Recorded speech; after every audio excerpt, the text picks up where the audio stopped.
Parliament. Our Levin Waldman reporting there from Mount Herzl, where the ceremony is still ongoing. Thank you very much for that.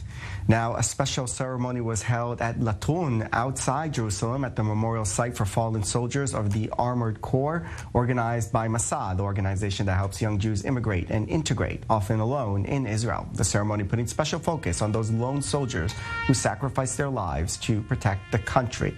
And one of those was David Solomonov, who was killed on the Lebanese border back in 2003. And joining us now is his father, Mordechai Solomonov.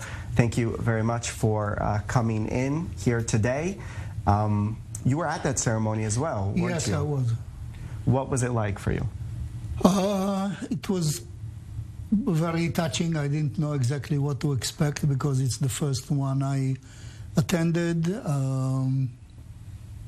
sitting with thousands of kids there and with families like mine was really, really special.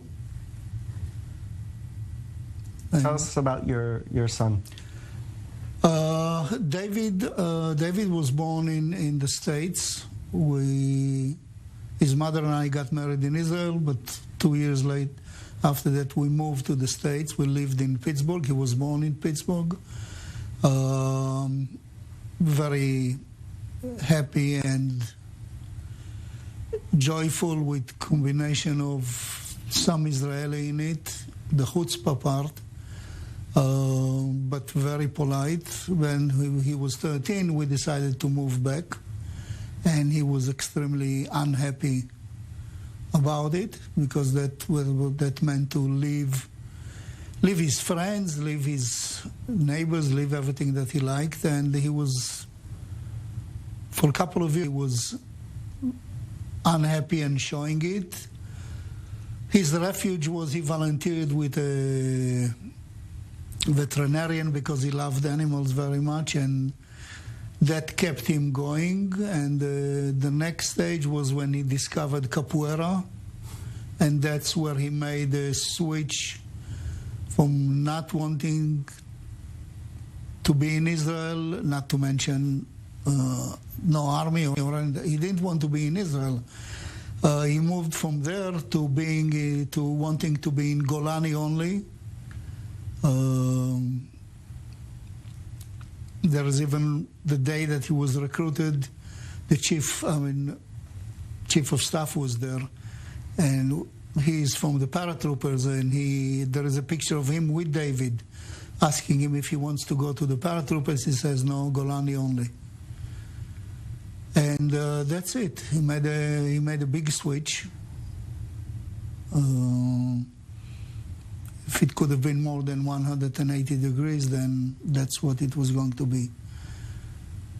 Are you proud of his decision, even if, of course, the outcome was tragic? Yeah. I'm proud because he did what he wanted. He was where he wanted to be, even in his last day, because he was supposed to go on his last leave, finish with the army on Thursday. He wanted to spend the last weekend with his friends, so he went and spent the weekend and Yom Kippur with them. He wasn't supposed to be there.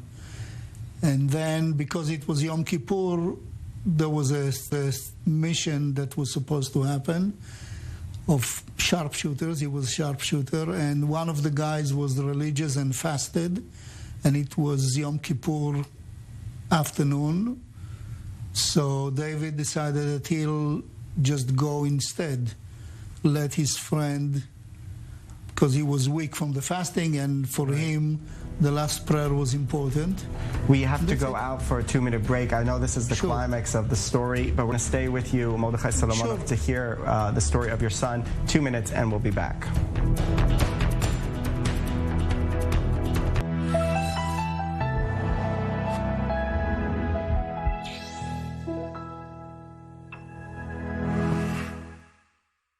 Imagine being able to see into the future. What innovations will change the world as we know it? Join us as we meet the people changing our planet and discover nations shaping tomorrow. Israel Business Beat, Sundays and Wednesdays, 9:30 p.m. GMT. We're on the inside of political and religious passions in Jerusalem, breaking down the financial trends shaping the global economy, giving you key context, not just headlines.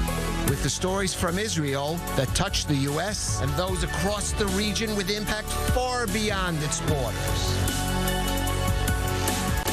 Sunday to Thursday on I-24 News. Catch the rundown, where the Middle East meets the world. Sometimes it's tough to get past all the noise and get to the heart of the story. Even tougher to make sense of it all.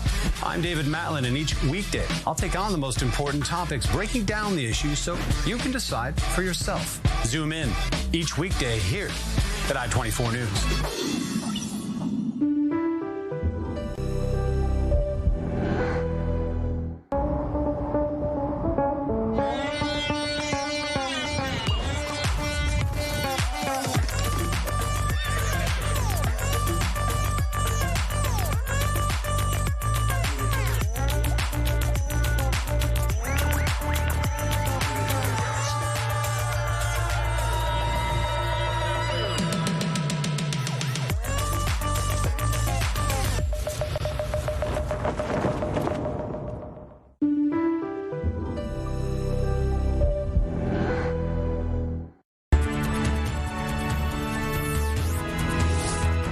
Welcome back, and thanks for staying with us as we continue our coverage here at I-24 News of Memorial Day here in Israel for fallen soldiers and fallen victims of terror. With me here is Mordechai Solomonov, whose son David was killed in action on the Lebanese border back in 2003. You were telling us before the break about that fateful day, how he wasn't even supposed to be there. He was filling in for somebody who could not do his service that day. No, he wasn't supposed to be even at the base, because that was like his last weekend. You usually don't spend it at the base, but he decided to spend his last weekend with his friends.